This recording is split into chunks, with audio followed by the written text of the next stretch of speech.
Good morning, this is Josh. I hope you can grab some coffee and join me as I read through Genesis 14. I'm reading from the Interlinear Bible on BibleHub.com. We're in the book of Genesis, which is the first book of the Torah, the law, and we're reading it in English and in the original language, Hebrew.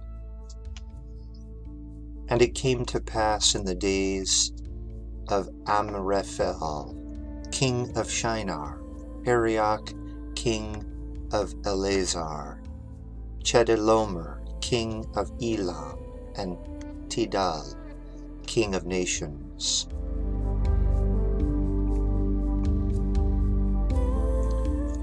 Wehi Bemmi, Amraphel, Melech Shinar, Arioch, Melech Eleazar, Chedorlaomer, Melech Elam, Tidal, Melech Goyim. They made war with Bera, king of Sodom, and Bersha, king of Gomorrah, Shinab, king of Admah, and Shemeber, king of Zeboim, and the king of Bela, that is Zoar.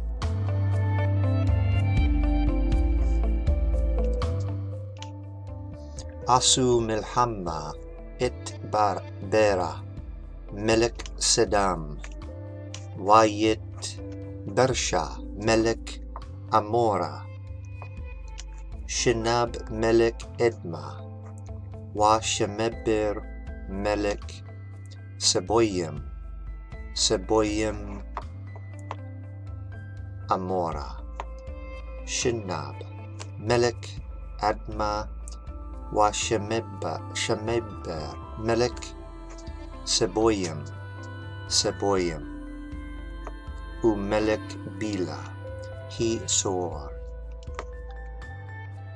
All these joined together in the valley of Siddim, sea that is the salt. Kal Ila, Haberu, El Emek, Hasidim, Huyam, Hamela. Interesting. They gathered in the Jordan Valley near the Dead Sea. Verse 4. Shetem Esre, Shana, Abedu, Et Chedorlaomer, Ushelash, Esre, Shana Maradu. 2 and 10 years they served Chedorlaomer, and in the 3 and 10th year they rebelled.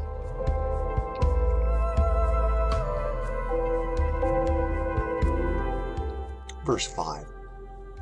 And in the 4 and 10th year came Chedorlaomer and the kings that were with him and attacked.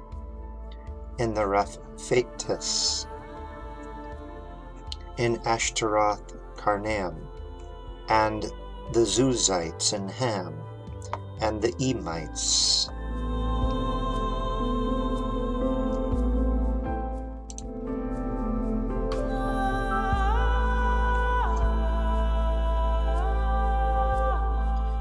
Let's see. In Sheve, Kiriathim,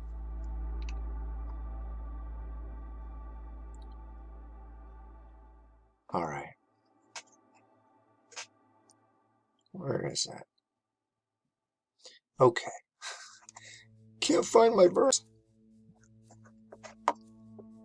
And in the 10th year came Chedorlaomer and the kings with him and attacked in the Raphatis, in Ashtaroth Karnaim, and the Zuzites in Ham, and the Emites in Shave Kiriathim, and the Horites of Seir as far as El Paran, which is by the wilderness. Weyet Hahori Behoram Seir ad El Paran Asher al Hamidbar. Verse 7 back, and came to En Mishpat, that is Kadesh, and they attacked all the country of the Amalekite, and also the Amorite, and Tamar Hazezam.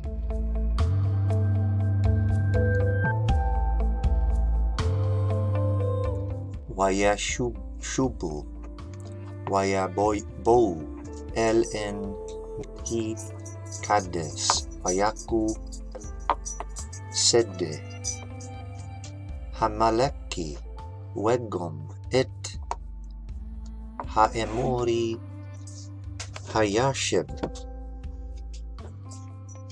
Basantama, and went out the king of Sodom, and the king of Gomorrah, and the king of Admah, and the king of Zeboim, and the king of Bela, that is Zoar, and they arrayed in battle together in the valley of Siddim. Wow.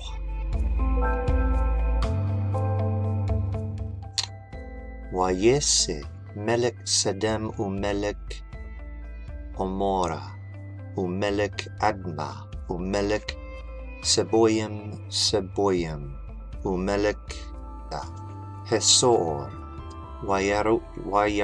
Yarku Itim Milhama Bemek Hesidim, against Chedorlaomer king of Elam, and Tidal king of nations, and Amraphel king of Shinar, and Arioch king of Eleazar, 4 kings against 5. Et Chedorlaomer Melech Elam Watidel Melech Goyim wa Emrapel Dinar Wayaryok Melech Eleazar Arba Melakim et Hahamissa, and fled. Of Siddim now was full of pits, asphalt, and fled the king of Sodom and Gomorrah, and some fell there, and the remainder fled to the mountains. Wow. Wamek has Bayerot Hemar Wayanusu Melchizedek Wayamora Wayepelu Shama Wahana Sharim Hera Nasu. And they took all the goods of Sodom and Gomorrah, and all their food. They went on their way. Wayikhu itkal rekos Sedam, Wa Amora, Wa itkal Akelam, Wayeleku, Wayikhu. It's interesting. Food in Arabic is akel. Akelam in Hebrew is food. Very similar. It's getting ugly, isn't it? Brutal. And they took Lot and his goods, the son of the brother of Abram, and since he dwelt in Sodom.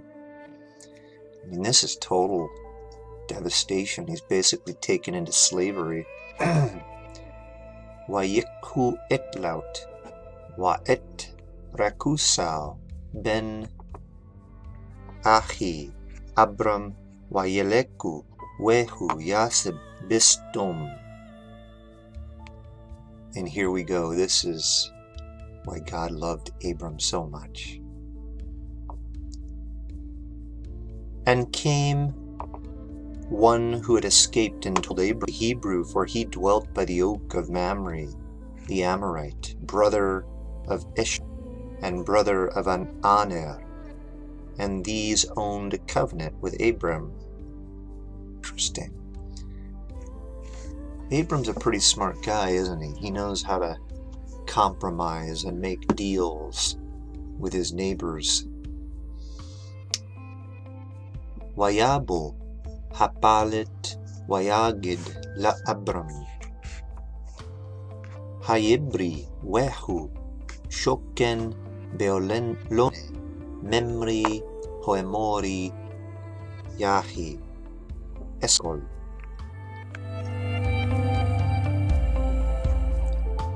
Eskol wahi aner wehem bayael beyahe berit Abram. And when heard Abram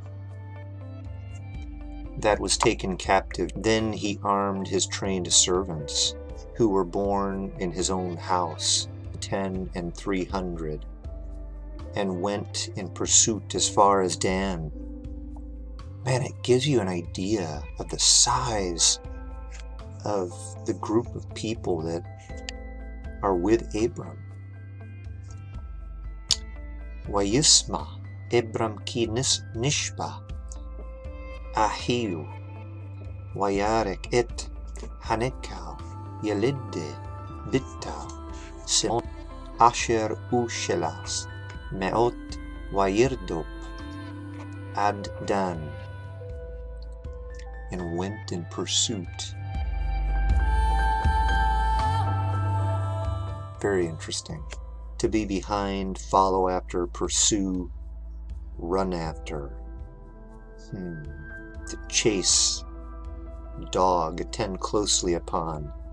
To persecute, harass. To follow after, aim to secure. To after a bribe. To be pursued, one pursued. To pursue ardently, aim eagerly to secure. Man, he is going after it. Isn't that beautiful? It's so beautiful.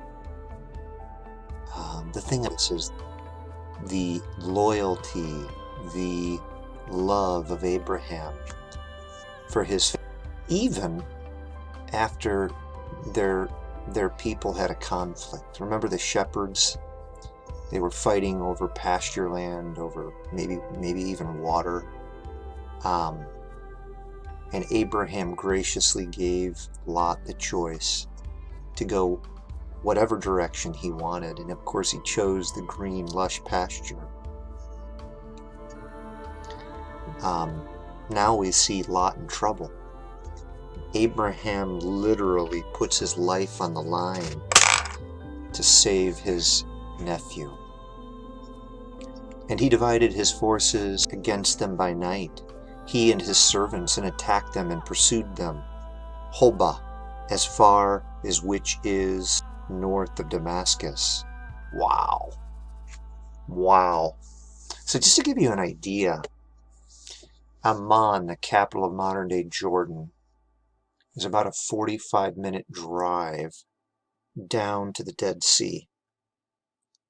The attack seems to have happened in the Dead Sea Valley. Lot's taken captive, and these folks are already up into, at that point, up into Syria, close to Damascus. Now, I've never driven all the way to Damascus, but I've driven up to Qais, which is on the northern border of Syria. That drive from the Dead Sea, and my guess is they most likely went up the Dead Sea Valley and then cut over, because that'd be the easiest route. That drive would take you a good couple of hours, hour and a half, depending on how you went. Abraham chases this guy all the way up to Damascus. Unbelievable.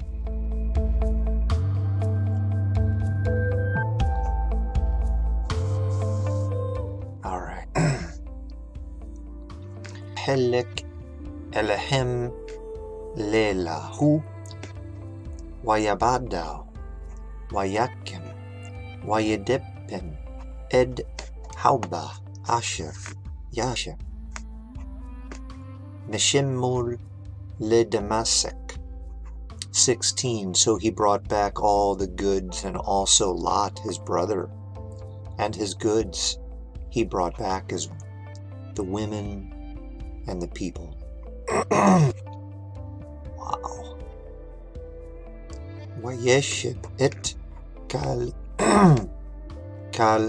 ekosh wegom et out ahio erakusa shao heshib wegom et hanashim wayit hayam. Wow. Now interesting.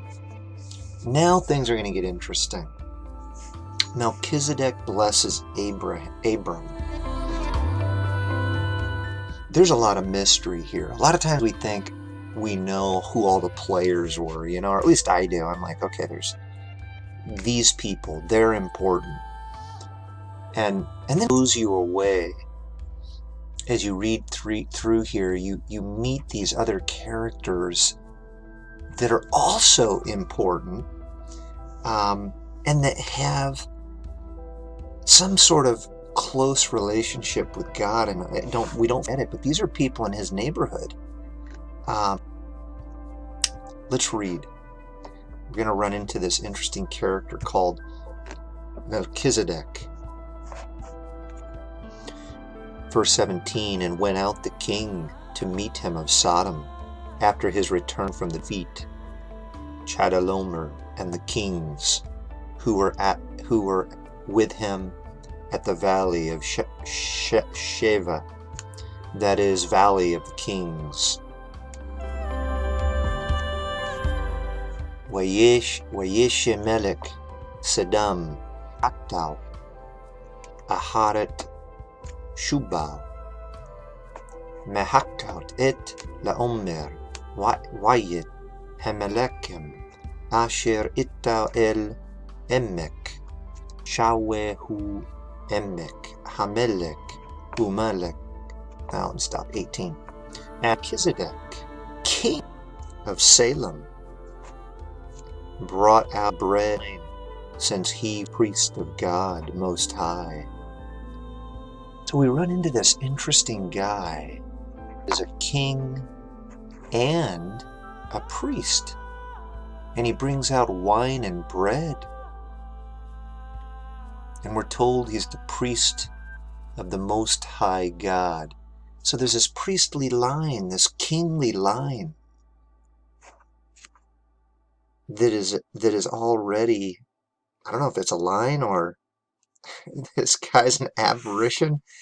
Let's see where Salem is. One occurrence. Shalem. Hebrew. Salem. The place of which Melchizedek was king. Most Jewish commentators affirm that it is the same as Jerusalem. Wow.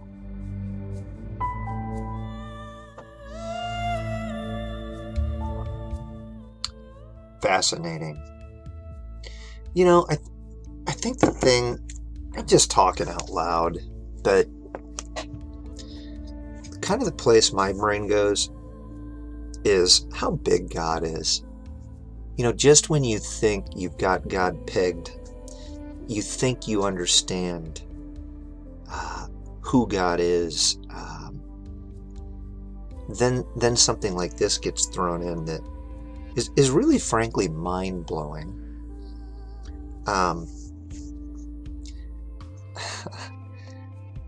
And you realize, we all like to think that we've got a corner on the truth.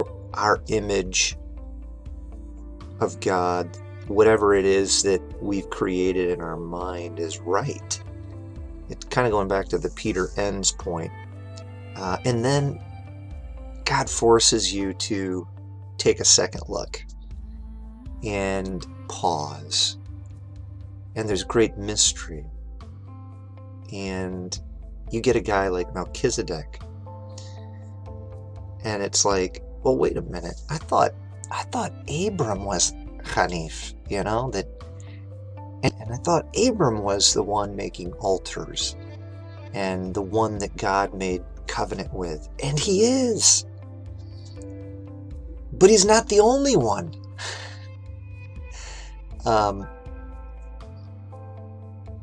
This group, we're reading the Bible and the Quran. We've got both Muslims and Christians in the group.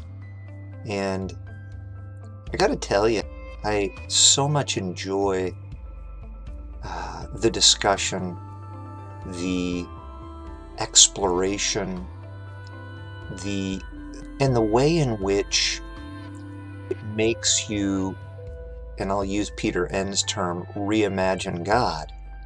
I think God intentionally puts you in situations in life, and it doesn't really matter where you live.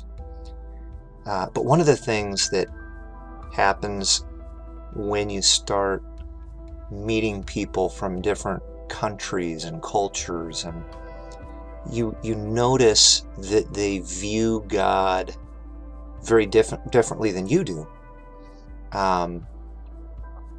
And it forces you, if you can shut up long enough to listen, to look at God from a different angle.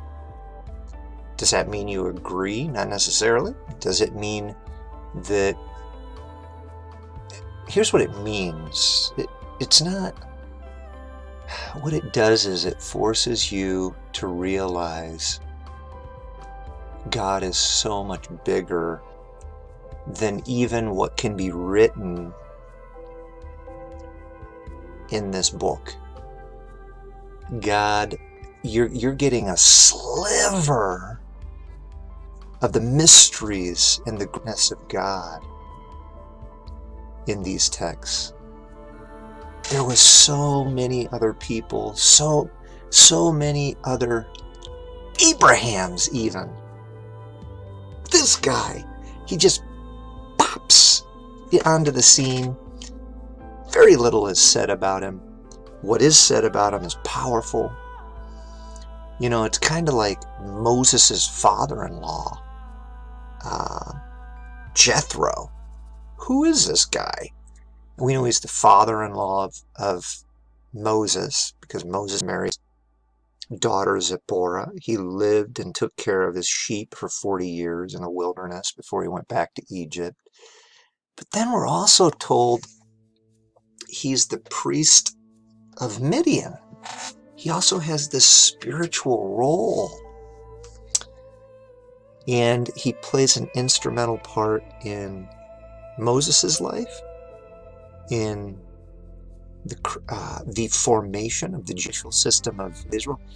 It's mind-blowing. And I think it's a great thing to stop and ponder. Be thankful for what we can read and know, but be humbled. Be in awe that there are people in every country, nation, land, color, even creed. God, nobody owns God. And God is actively approaching, communicating to his beautiful children, to all of humanity, through all of creation, through his spirit, through dreams and visions, through however the heck he wants. And that's powerful and that's beautiful. and it's humbling. Wow, I'm going to stop there. I'd love to hear your thoughts.